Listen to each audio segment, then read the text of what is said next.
बघा मैत्रिणींनो, एकाच कस्टमरचे हे ब्लाऊज आहेत. हा कट करायला घेतलेला आहे मी आता. आणि त्याच्यानंतर हा एक आहे, त्याच्यानंतर हा एक आहे. डेली यूजसाठी आहेत ह्या साड्या.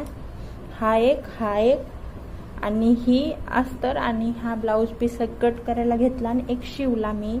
चा व्हिडिओ दाखवलेला आहे तुम्हाला, आपल्या चॅनलवरती अपलोड आहे, तर तुम्ही जाऊन बघू शकता. बोट ही आहे, कॉलरचा आहे बघा.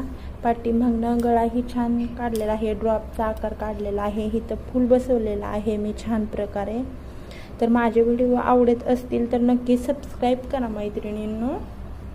हे बघा, खूप छान शिवलेला आहे हा ब्लाऊज मी कॉलरचा.